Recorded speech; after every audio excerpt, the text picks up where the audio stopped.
A simulated Afghan attack 8,000 kilometers from the front line on a special training ground in the British countryside. Operation Pashtun Panther is designed to get these soldiers ready to head to Afghanistan in March. This is the green zone, where the forest stands in for the tall foliage insurgents might use for cover.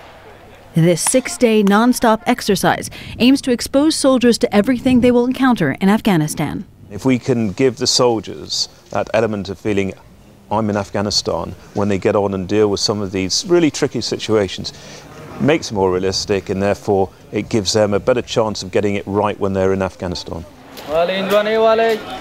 So they've built an Afghan village of sorts. The fruit may be plastic, but the people are real Afghans, about 120 of them, speaking in their native language, so the soldiers get used to working in a foreign environment. Right, lads, just go firm here. The soldiers rotate between field positions and the village. Patrol leader 2nd Lieutenant Ross Hold is looking forward to deploying. It's a constantly changing environment, and I'm expecting it to be exciting, expecting it to be challenging at times, but ultimately very rewarding.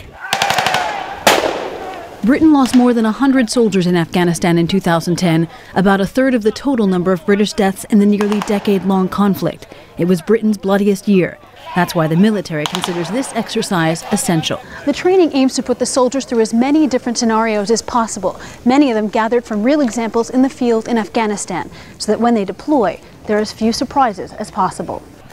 Like what to do about an injured Afghan civilian, and how and when to let Afghans get close, and the best way to evacuate the wounded. While learning about conventional military threats is valuable, 2nd Lieutenant Andrew Steer thinks the cultural lessons are the most important. Yes, there'll be a little bit of fighting, but I think the main reason we're out there is basically to provide security and to rebuild. So I expect an awful lot of interacting with locals and trying to enable sort of construction and education. The British military says its forces will end their combat role in Afghanistan by 2015. Part of making that possible, they say, is winning the trust of the Afghan people. Jennifer Glasse for VOA News at the Stanford Training Area in Britain.